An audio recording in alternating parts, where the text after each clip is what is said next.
There are only two major benefits to me being in this house. One, there's a family that deserves it. Two, we have a whole bunch of students that are going to learn how not to do it and how to do it the right way.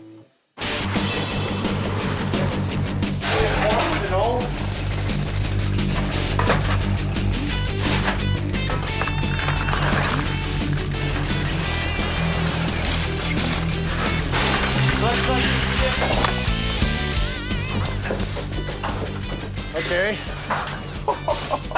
Looks a little different, doesn't it? Wow. This isn't the same room. Well, we can see how the plumbing was done.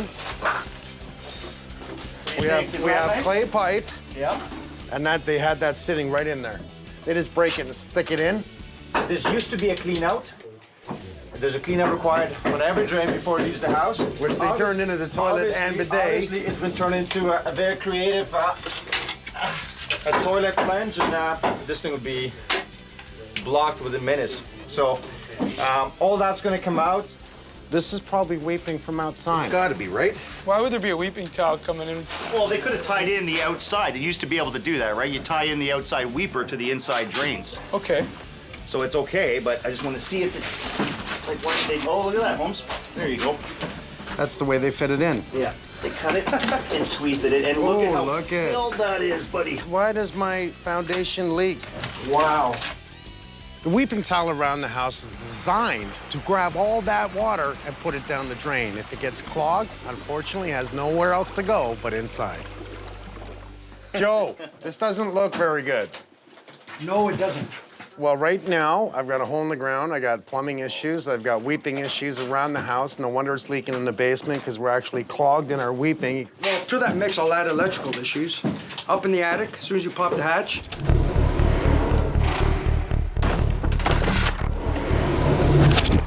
Oh, you gotta be kidding me.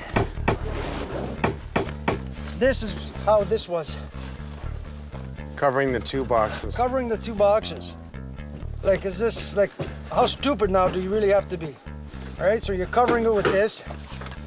You have an exposed, that's a power line there, right? And that's open just like that? That's the way it was. That's the way I found it. You gotta be kidding me. And that's a fire just ready, right there, with that area rug over top. This is just part of it. Okay, that sucks. So we're definitely rewiring. Well, this is... They've cut and tapped in everywhere, haven't they? Could you imagine if this was a big house? We'd be here for months. Okay, watch you don't fall through the ceiling or I gotta fix that too, okay? Yeah, and you don't get hurt. Yeah. Thank you. Okay, guys, basically today what we're gonna do is we're gonna go inside the house. We're gonna take all the ductwork in the basement down. We're gonna put it aside. We're gonna bring the van over there. We're gonna load it into the truck. We always recycle, but the ductwork. My two young guys are very, very intelligent boys. By the end of the day, let's see what happens. They're either gonna say, yes, I wanna be an HVAC guy, or this ain't for me. Let's go, boys. I'm here to help Gene's family. Oh man, a lot of kids still talk about him. It was a tragedy what happened to him. I was there at the football game too when it happened. It was one of the worst things I ever seen. He's a true fighter and I miss him.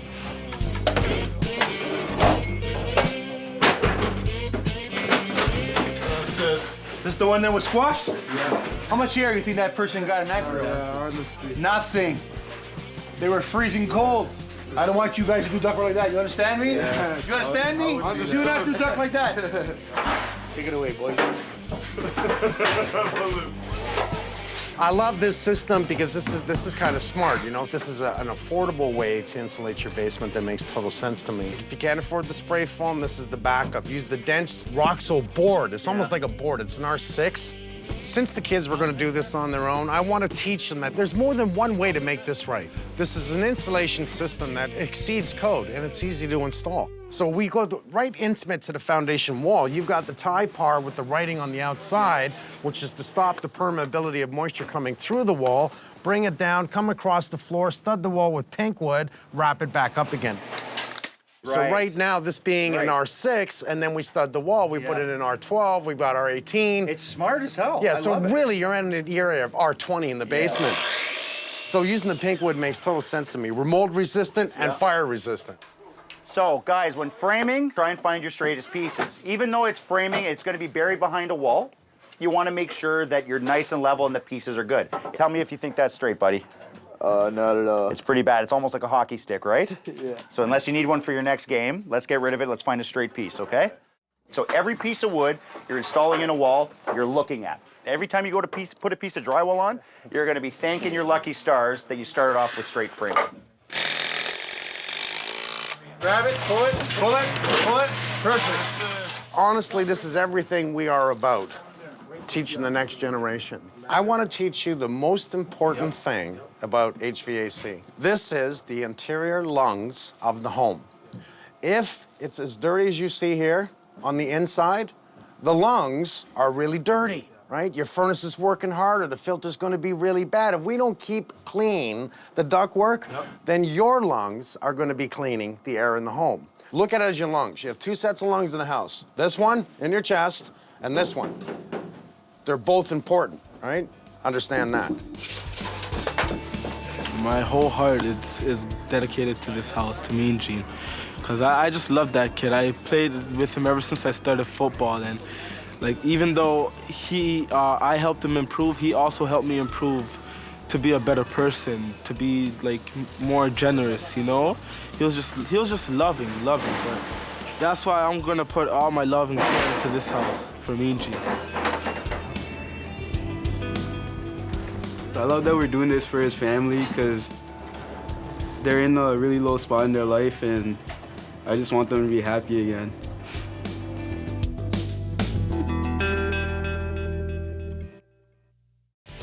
I can't see how I can keep it. It's not even supported properly anyways. It's obviously in the way, considering I have to dig around the house.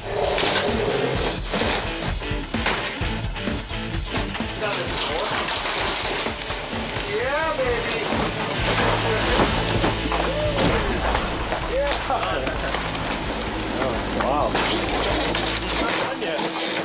So the main reason we came here was honestly for the foundation. And now not only are we doing all new electrical, practically all new plumbing, we're going to be doing all new HVAC. We found out once we pulled up the basement floor that the weeping tile was full of dirt. You know what? We won't leave any rock unturned here. If we have to do something to make sure your work is protected after you're finished everything, we'll do whatever we have to do. Let's dig.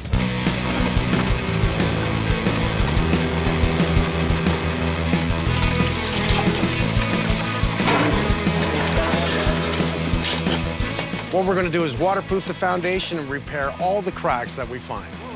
The dimpled board that we put up on the foundation over the coating, its sole job is to protect the foundation for backfill.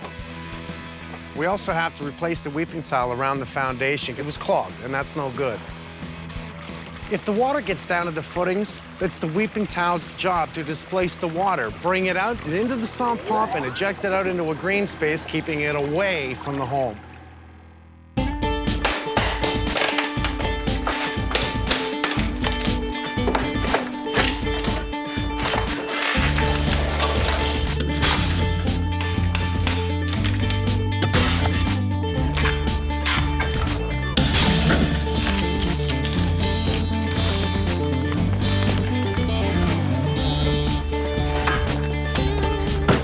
Okay, we have something new here you're excited to show me. Snap-in trim. No nail holes to fill, maintenance-free. Just snap it in once the window's installed. You have an exterior trim is what you made. Interior trim. Interior. Interior trim. The only downside to this is for future reasons that no one can paint it, but it sure is easy to clean. It can be painted? You can sand it with a 200 grit. And pull paint it just the like shine off? Yeah. And paint it just, okay, Just see, break that the makes a surface difference. fencing, you Right. can paint it up any color you want. Perfect. Looks good.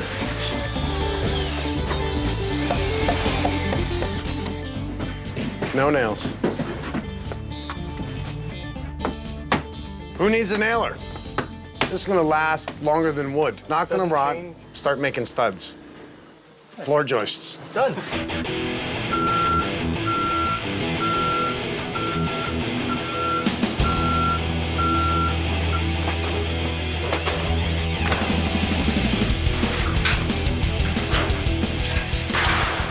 We've gotten a lot of the siding off now. You can see some signs of water penetration, specifically in the front here around the windows, a little bit more on the side. A lot of signs of moisture penetration, a lot of signs of heat loss. You know, these things probably should have been taken care of years ago. And now we have new long-lasting, long-term solutions. Putting a new building wrap on that's to today's code, premium grade vinyl siding to provide a lot of life, you know, to siding of this home. Really going to add a maintenance-free, long-term care package to the exterior of this home.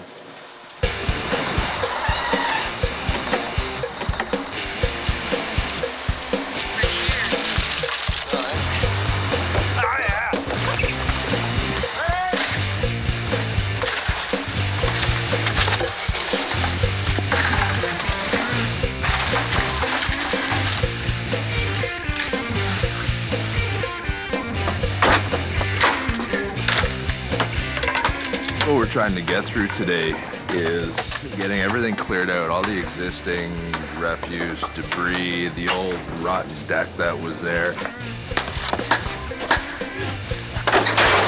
And then start excavating for our base material. I'd be happy to get that done today. The days are getting a little short.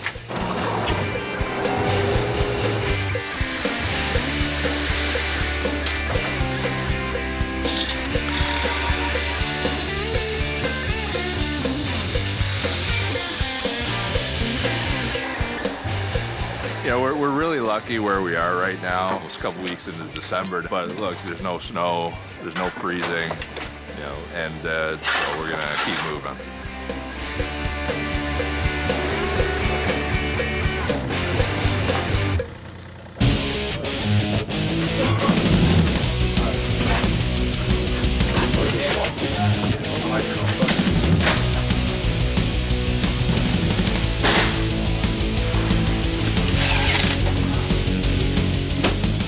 Getting them to cut a channel in the wall, because what's going to happen is it'll be easier to run the wire this way. If we come up from the top down, we'll disturb a lot of the insulation in the wall. We'll just channel it and run our wires over. So I just got the kids now basically learning how to use hand tools before they move up to power tools.